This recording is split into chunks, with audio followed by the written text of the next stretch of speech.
All right, I'm doing it. Hot take incoming. This guy right here, he's not racist.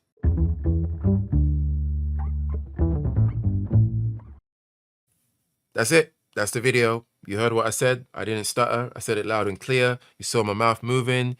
You heard the sound coming out. You saw it in 4K. Actually, not 4K because this video is probably going to go up in 720p. But you get what I'm saying though, right? No? All right, let me elaborate. So this guy, Jeff Metcalf, for those who don't know, is the father of Austin Metcalf, who was unfortunately stabbed and killed by Carmelo Anthony somewhat over a year ago in Texas in a sporting event, a high school sporting event, and it's just been a whole crazy mess ever since. Everybody's politicizing it. Well, not everybody, but a lot of people are politicizing it. A lot of people are making it a racial thing. A lot of people are digging their heels onto one side or another, and they're using it as a staging ground to push forward what it is they really believe in or what it is they really want to fight for. And it's rough. It's a tricky situation. It's a heartbreaking situation.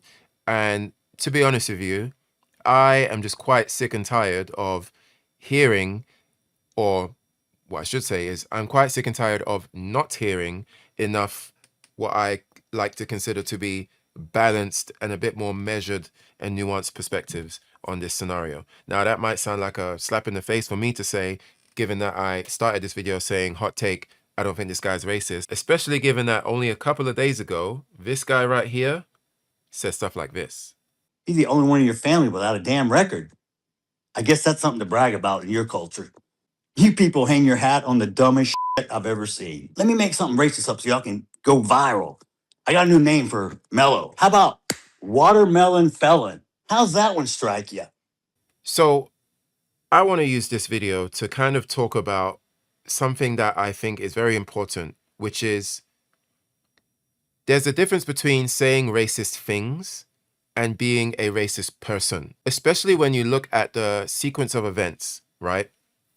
Let's not forget, well, whoa, hold on. Let me not let me not be super duper charitable and say let's not forget as if everybody's even making an effort to remember. Because one of the issues I have with this whole situation is that the timeline of events is not being respected at all, not being considered, not being looked at. So let me delete everything in my mind right now and just start again fresh and assume that whoever's watching this video, whoever out there in the void is actually witnessing what I'm saying right now. I'm just going to assume that this person, this individual, doesn't know anything about the scenario. So with that in mind, with this approach that I'm now going to take, this guy, after his son was killed, comes out into the open, multiple news reports, multiple interviews of him saying he's forgiven the killer. He forgave Carmelo, as difficult as it is to do, considering that, you know, he lives as a Christian, or he claims to be a Christian. So he understands that it's a very important Christian thing to do, to be able to forgive someone despite the fact that they've done the most unthinkable thing to them. I forgave him so I don't carry the hate and the anger. So I don't get ate up like cancer and kills you from the inside. You gotta let that stuff go or it will kill you. It will eat you up inside. So he came out the gate swinging, saying, listen, I'm obviously sad. I'm obviously distraught. This is a incredible tragedy, but I forgive the killer, or I'm going to try and forgive the killer, right? You know what I mean? Like, he might say, I forgive the killer, but deep down, he probably hasn't forgiven him, especially so soon after the situation. But there's a process. And I think part of the forgiving or the healing process is to audibly say and announce what you plan to do in terms of forgiveness, right? So he came out swinging out the gate saying he forgives the killer. He was offering to pray with the family, with the Anthony family. He made it clear by saying, let's not make this about race. Let's not make it political. Even just these three things alone, for me, is enough to say that this is not the actions, these are not the words of a racist person. Like, a racist person who was like an individual with these dormant, raging, you know, horrible thoughts and feelings towards black people, they would jump at the first opportunity to open their arms out wide and just let all the demons fly out and all their racism with it, right? Like they would their son would die, and they would use that as an excuse to say, see, I told you, this is what I've always felt. Now I have a reason. Now I have carte blanche to go wild and go crazy with it and just tell him how I really feel. So I don't understand how a person can be. I don't understand how we can say, see, he was racist all along. See, the mask is finally off. Like, see, this is how this is what they're all like. This is what they really, really think deep down. And I just think that this is such a shallow and sad reading of human emotion, of tragedy, of grief, of mourning, and a whole bunch of other things that we really should do ourselves a favor and consider a lot of these aspects before just saying, see, he's a racist. Simple as, right? So, going back to what I said in the beginning, I do think there's a very tangible and meaningful difference between somebody that is racist versus somebody that says racist things. Now, what I will say about this guy's very racialized rant is that he has made probably the biggest blunder of his life. And I would not be surprised if a year later or even sooner than that, he comes out and says that he regrets everything he said in this video. Because at the end of the day, it's all well and good to say that you're not a racist, but you don't do yourself any favors when you then come out and you say some of the things that he said. And I just think it's such a sad state of affairs that now for the Black Americans who have always felt a certain way about people like him or just white people in general, now they've been given all the ingredients, all the ammunition, all of the nutrients to be able to say, see, I told you so, because this guy just went on the craziest crash out known to man saying all those things that he said.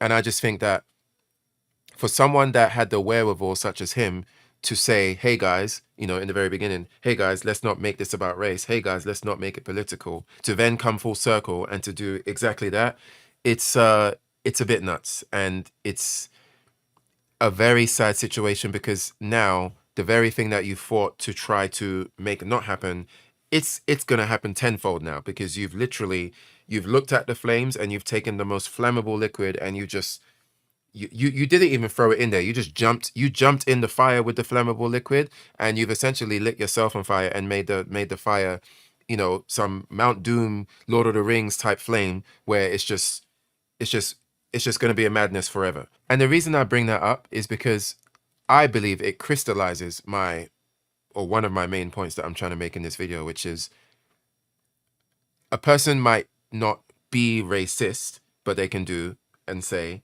very racist things.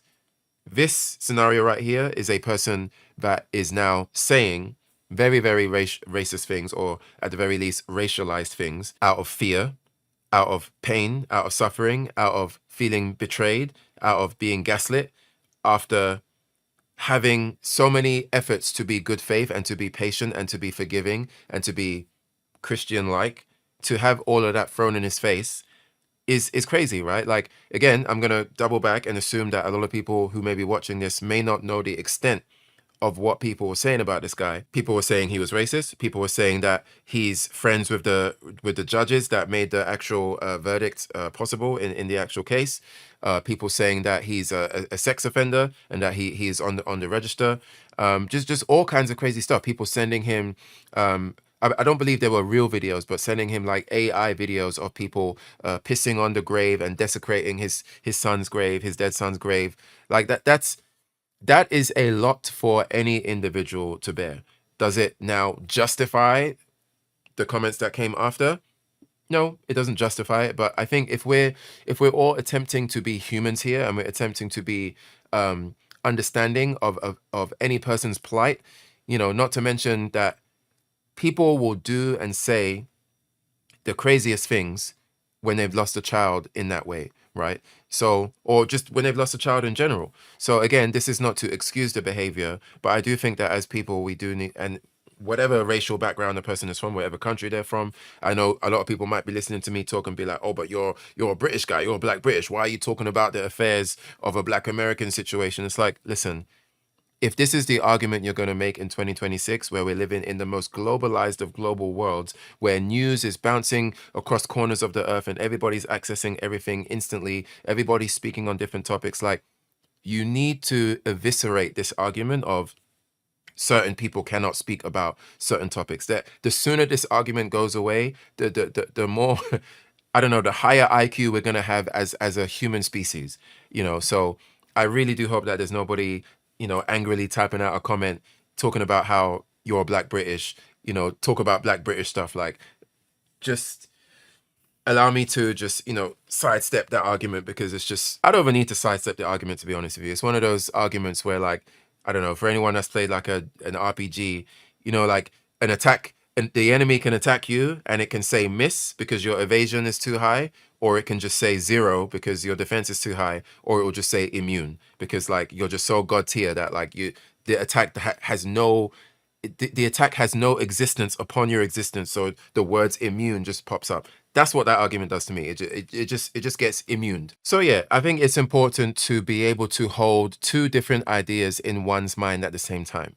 Yes, what this individual said recently is very chaotic and very uncalled for, and ultimately just far more harmful than it is good, right? But at the same time, we should also be able to maintain the idea in our heads of, but hang on, this guy went through a whole lot. He went through an entire series of events, very trauma. Like, if you listen to this video, mind you, this video is like literally 2 hours, 2.5 hours long, right? I didn't even know this video was this long until I actually went to find it, because every content creator that I've seen talk about this topic, they have a play, the sizzle reel, the highlights from the racial rant that he went on, and they don't actually explain that, yeah, this came from a much more longer form video. And so there's a lot in this video that he discusses. He talks about what was going through his mind. He talks about some of the timeline leading up to it. He actually talks about the actual moment, like when he got the phone call and he went to the school and he basically saw his son with a hole in his chest. And he says in the video that the moment he saw Austin, immediately he knew he was dead. He knew he was gone. And then he went to he was like, okay, let me find out where Hunter is, the brother, and let me just find out what hospital they're going to take him to, because I already know my son is gone. I need to handle this situation with my son right now, with the other son that I got left. And when that's sorted, we can just go to the hospital. I already know what bad news they're going to tell us, because I already seen my son. It's over.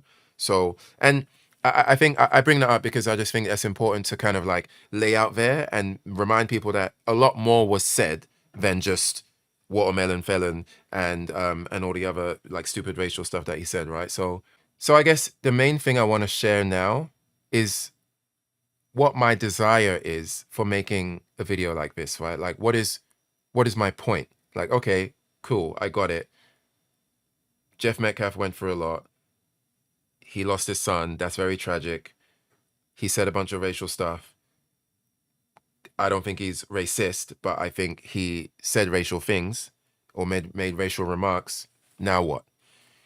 And I think this is a very important question, right? Because oftentimes people that make videos, they have a position, they stand on it, they beat their chest about it, but they don't really have a call to action. Like, what do we do next? Or what can we try to tell people? Or what can we do within our small parts of the world to make some kind of forward movement or progress? And I think for me, the answer to that question, or my call to action, would be, please, we need to try our best to give each other a bit more grace, regardless of what color you are, regardless of what country you come from.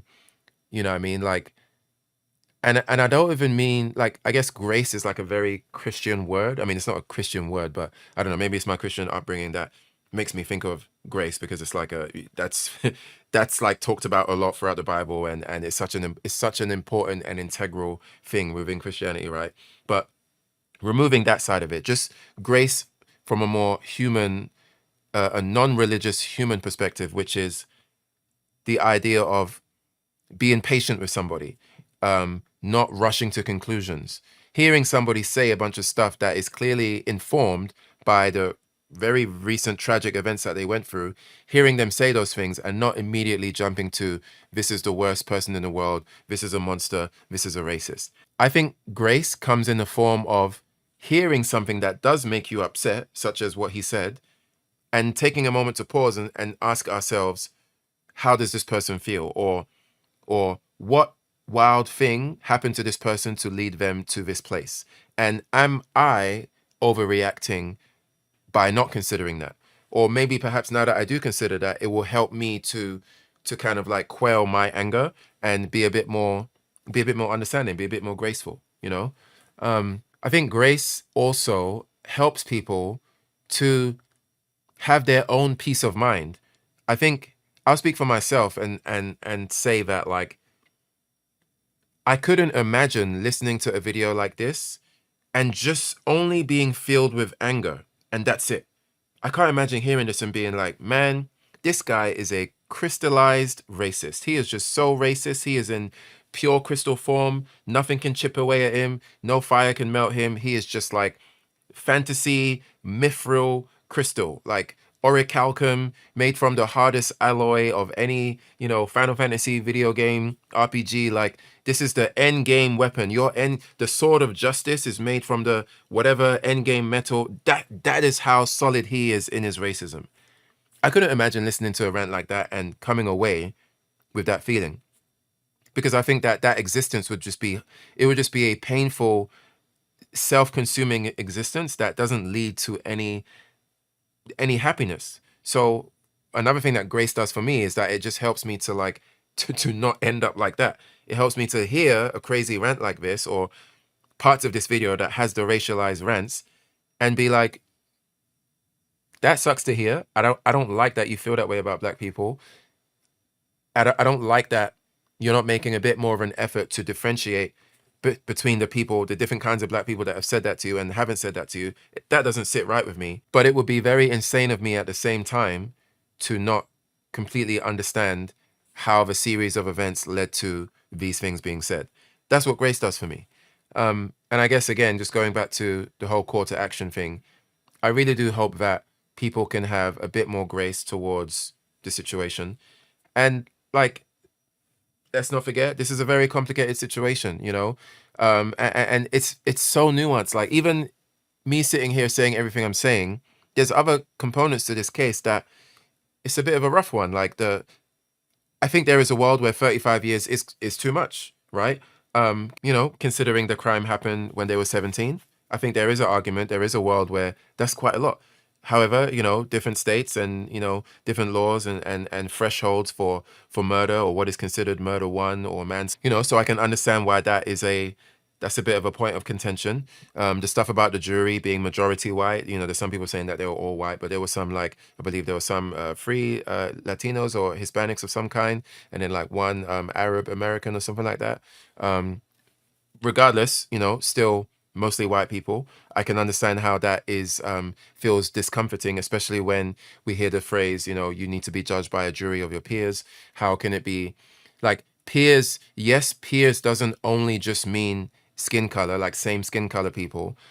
Peers just means people in your community, but it also does rub. I understand why it rubs people the wrong way when not a single black peer was selected. Now, I have heard that apparently uh, there were some black jurors selected, but the court or the judge was afraid that they would be too biased. Which, if that's true, I think that's a bit of a wild um, that's a wild thing to say and a wild reason to not have any black people in the jury.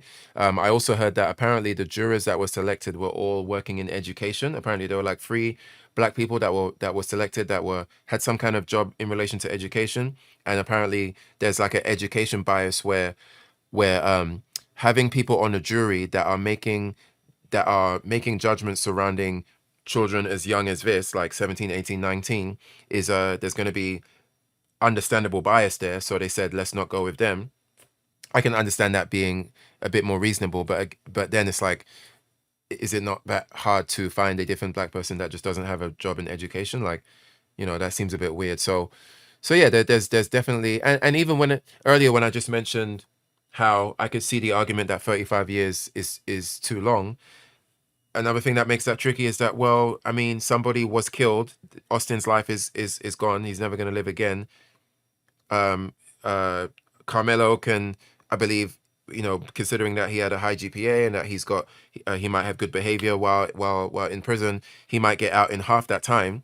And by the time he gets out, if he does, even if he served the full 35 years, he will come out at an age where he's still able to actually live a life. And we just can't say the same about Austin, right? So it's like, yes, I can say that 35 years sounds like it wasn't too much, but I say that while in the same breath acknowledging that it is kind of crazy to if I was face to face with Jeff Metcalf and I said to him, yeah, I kind of feel that Carmelo got too many years, and I'm saying this to this man who just lost his son forever. I don't know what to do with that. That's a tough. That's a very that's a very that's a very spicy meatball. Let's just put it that way, right? Like, not to make light of it, but that's just the first thing that came to my head. Maybe I'm hungry at the moment. Maybe that's why. So, in closing, I just want to kind of reiterate my frustration with a video like this and the discourse surrounding this topic, which is not enough people are holding two or more ideas at the same time in their mind. And outside of that, a lot of people are not even giving themselves the tools to be able to hold multiple ideas in their mind because they're not even looking into enough of the event to have more information to put in their mind. It's just immediately, he said what he said, he is a racist, he's always been a racist, and he's never going to change from being a racist. Which is just, yeah, it's a very, that's just such a tiny minded and immature way to look at a scenario that is as nuanced and as tragic and as painful and as complicated as what we just saw go down with this entire situation. So again, I just wish that everybody would have a lot more grace, a lot more patience, and just make more of an effort to understand that humans are complicated, life is difficult, decisions are made in split seconds, and perhaps we don't deserve to be judged forever based off a split second decision that was made in a small heat of the moment scenario. Maybe we say words that are very inflammatory and coming from a place of pain that we later on regret. Or maybe we don't later on regret it because the other side has so pushed us or pushed them or pushed that individual into a position where they've just been gaslit and being crazy made into feeling this way, or feeling like their good attempts to handle it the right way was not taken seriously or not considered at all. There's just, it's a whole mess, and I wish we would do more to acknowledge that it's a whole mess and move accordingly, right? It's kind of like if you walk into a room and the room is a mess. There's clothes on the floor. There's rotting food on the floor. There's spikes on the floor. There's like, the tube, like what's the in Mario where like you got the green tube and then the fire flower comes out and it's like snapping on the way up. That's on the floor somehow. There's all kinds of stuff on the floor. There's bugs on the floor. There's spider webs. There's cockroaches. How are you going to walk around that room? You're going to tiptoe. You're going to step carefully. You're going to be covering your nose. You're going to be looking out. You're going to be looking at every single corner. You're going to move with the intention that you don't want to make the wrong step because you have stepped into a room that is completely chaotic and just an absolute pigsty of a room. And I think this scenario isn't that different. So the same way you would enter a room with all of those things on the ground and tread very carefully, I believe grace is like the mindset version of how you would step in that room. Like with the room, you're physically stepping and you're physically figuring out how to maneuver. Whereas with grace, I feel like we're mentally trying to figure out how to maneuver. We're mentally trying to take a moment to pause, wait, respond, consider all of these things, and then share what we think about said situation. Anyway, that's enough for me. I would love to know if you have a similar outlook on this situation. I would also like to know what discussions people have had with their family or friends or co-workers, if at all, in regards to this situation. Whatever your perspective is, whether you think I'm just full of shit or you think I'm onto something, let me know, because I'm a small channel. Definitely gonna read the comments. I ain't got that much better to do. I just got home from work. I didn't even take my jacket off. I just came straight to this video because this is something that was just, to be honest, this was on my mind for quite a few days now, and I just thought, you know what, this has been on my mind for so long. Just make a video about it, whether somebody watches it or not. It's kind of an exercise in just flushing my thoughts out there and getting it out of my head and into the ether so that it's just not bouncing around in my mind forever. And as a bonus measure of kindness, please hit the subscribe button if you would like to hear more of my thoughts on various different topics. It helps, it's very handy, and you'll know when I'm live because sometimes I also stream live on YouTube and Twitch. And if you want to join in and participate in discussions like this live with me and have a back and forth, I would be more than happy to facilitate such discussions. Anyway, that's enough from me. Earthbender Charlie out. See you guys next time.